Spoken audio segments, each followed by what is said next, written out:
Perkenalkan, nama saya Marhatimah dari jurusan Pendidikan Ekonomi Universitas Kanjuruhan Malang. Di sini saya melaksanakan PNP 2 di SMP Islam Ma'arif 2 Malang. Nah, di sini saya diamanatkan untuk mengajar di kelas 8 di mata pelajaran IPS. Nah, di sini saya akan melanjutkan materi yang sudah disampaikan oleh Pak Juwari minggu yang lalu, di mana materinya yaitu tentang mobilitas sosial. Di dalam mobilitas sosial di sini terdapat beberapa poin. Yang pertama yaitu pengertian mobilitas sosial, dan yang kedua bentuk mobilitas sosial, ketiga faktor-faktor pendorong dan penghambat mobilitas sosial, dan keempat yaitu saluran-saluran mobilitas sosial, dan yang kelima yaitu dampak mobilitas sosial. Sebelum saya menyampaikan materinya, di sini terlebih dahulu saya menyampaikan tujuan pembelajaran, di mana tujuan pembelajaran di sini setelah mengamati video, peserta didik dapat membuat mapping materi mobilitas sosial dengan kreatif dan percaya diri. Dan yang kedua yaitu setelah membaca artikel, peserta didik bisa mengidentifikasi proses faktor pendorong mobilitas sosial secara tepat dan tanggung jawab. Baiklah, di sini saya akan menyampaikan materinya yaitu faktor-faktor pendorong dan penghambat mobilitas sosial. Dalam setiap masyarakat, kecenderungan mengalami mobilitas sosial berbeda. Ada masyarakat yang dengan cepat dan mudah mengalami mobilitas sosial. Tetapi ada pula masyarakat yang kecenderungan sulit mengalami mobilitas sosial. Di sini terdapat beragam faktor yang mendorong dan terjadinya mobilitas sosial, yaitu yang pertama faktor struktural, 2 faktor individu, 3 faktor sosial, 4 faktor ekonomi, 5 faktor politik, yang keenam yaitu kemudahan dalam akses pendidikan. Faktor struktural di sini yaitu merupakan salah satu faktor yang mempengaruhi mobilitas sosial. Umumnya, faktor ini berkaitan dengan pekerjaan, sistem ekonomi, sistem politik yang dianut masyarakat, dan tingkat fertilitas. Dan yang kedua yaitu faktor individu, di mana faktor individu di sini setiap individu memiliki perbedaan dalam sikap, pengetahuan, keterampilan. Dua orang memiliki pengetahuan dan keterampilan yang relatif setara belum tentu menjadi berhasil dalam melaksanakan mobilitas sosial ke atas. Hal ini disebabkan keberhasilan individu sangat ditentukan sikap dan perilaku individu tersebut. Nah, di sini ada gambar tentang faktor individu, di mana di sini dari pemungut bola menjadi penguasa sukses. Mungkin adik-adik bisa mengamati nanti untuk gambarnya. Dan yang selanjutnya yaitu faktor sosial, di mana faktor sosial setiap perjuangan diawali dari ketidakpuasan.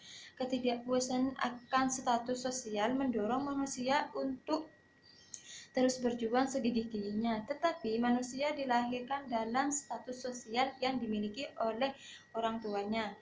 Nah, selanjutnya yaitu faktor ekonomi.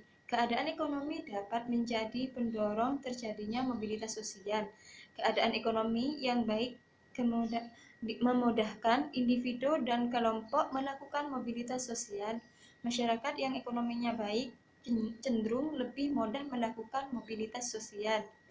Dan yang selanjutnya yaitu tentang faktor politik, di mana faktor politik di sini bangsa Indonesia patutnya bersyukur karena memiliki stabilitas politik yang baik, kondisi negara aman dan damai sehingga para pemimpin dapat menjalankan roda pembangunan dengan baik. Semua rakyat berperan aktif dalam pembangunannya. Dan yang selanjutnya yaitu kemudahan dalam akses pendidikan, di mana kemudahan dalam akses pendidikan di sini, jika pendidikan berkualitas mudah didapat, tentu mudah juga bagi orang melakukan pergerakan atau mobilitas dengan berbekal ilmu yang diperolehnya. Sebaliknya, Kesulitan dalam mengakses pendidikan yang bermutu menjadikan orang tak menjalani pendidikan yang bagus serta sulit untuk mengubah status karena kurangnya penguasaan ilmu pengetahuan. Selanjutnya yaitu beberapa faktor penghambat mobilitas sosial. Yang pertama yaitu kemiskinan, yang kedua yaitu diskriminasi, di mana kemiskinan di sini faktor ekonomi dapat membatasi mobilitas sosial bagi masyarakat miskin. Mencapai status sosial tertentu merupakan hal yang sangat sulit. Salah satu penyebabnya kemiskinan adalah pendidikan yang rendah. Yang kedua yaitu diskriminasi, di mana diskriminasi di sini berarti pembedaan perlakuan karena alasan perbedaan bang, suku, ras, agama, golongan. Pada saat penjajahan terjadi diskriminasi pemerintah Hindia Belanda terhadap masyarakat keturunan Eropa dan masyarakat Indonesia. Nah, yang selanjutnya yaitu tentang saluran-saluran mobilitas sosial, di mana di sini terdapat beberapa poin. Yang pertama yaitu pendidikan, organisasi politik, organisasi ekonomi, organisasi profesi. Di mana pendidikan di sini yaitu pendidikan merupakan saluran bagi mobilitas vertikal yang sering digunakan karena melalui pendidikan orang dapat mengubah statusnya. Pendidikan memberikan kesempatan pada setiap orang untuk mendapatkan kedudukan yang lebih tinggi. Selanjutnya yaitu organisasi politik, di mana organisasi politik di sini orang yang meniti perjuangan karir di organisasi politik dari tingkat rendah sampai tingkat tinggi. Sebagai contohnya di sini yaitu Presiden Republik Indonesia Soekarno. Ketika mendirikan Partai Nasional Indonesia, Soekarno tidak memiliki jabatan di pemerintahan. Namun, melalui perjuangan politiknya, Pak Soekarno semakin dikenal rakyat dan penjajah. Dan selanjutnya yaitu organisasi ekonomi, di mana organisasi ekonomi di sini yang bergerak itu antara lain dalam bidang perusahaan ataupun jasa, umumnya memberikan kesempatan seluas-luasnya bagi seseorang untuk mencapai mobilitas sosial. Organisasi ekonomi di sini antara lain koperasi dan badan usaha. Dan selanjutnya yaitu organisasi profesi, di mana organisasi profesi di sini merupakan kehidupan orang-orang yang memiliki profesi yang sama sehingga mereka akan lebih kompak dan kuat memperjuangkan profesinya. Selanjutnya yaitu tentang dampak mobilitas sosial, di mana di dalam dampak mobilitas sosial di sini terdapat dampak positif mobilitas sosial dan dampak negatif mobilitas sosial. Nah, dampak positif mobilitas sosial di sini ada beberapa poin. Yang pertama yaitu mendorong seseorang untuk lebih maju, dan yang kedua yaitu mempercepat tingkat perubahan sosial, dan yang ketiga yaitu meningkatkan integrasi sosial. Nah, mendorong seseorang untuk lebih maju, di mana terbukanya seseorang untuk pindah dari strata ke strata yang lain menimbulkan motivasi yang tinggi pada diri seseorang untuk maju di berbagai bidang. Kalian dapat membedakan kondisi Indonesia sebelum dan sesudah kemerdekaan.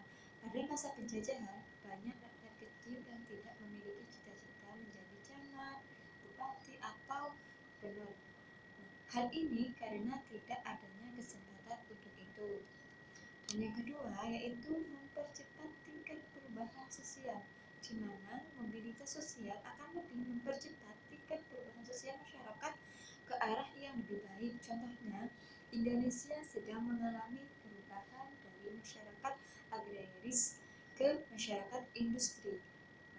Perubahan ini akan lebih cepat terjadi jika didukung sumber daya manusia yang berkualitas. Hal ini berarti perlu meningkatkan kualitas pendidikan. Dan yang selanjutnya yaitu meningkatkan integrasi sosial di mana terjadinya mobilitas sosial dalam suatu masyarakat dapat meningkatkan integrasi sosial. Contohnya, ia akan menyesuaikan diri dengan gaya hidup, nilai-nilai dan norma-norma yang dianut oleh kelompok orang dengan status sosial yang baru, sehingga terciptalah integrasi sosial. Nah, dan selanjutnya yaitu dampak negatif sosial mobilitas. Terjadinya konflik, yang kedua yaitu gangguan psikologis.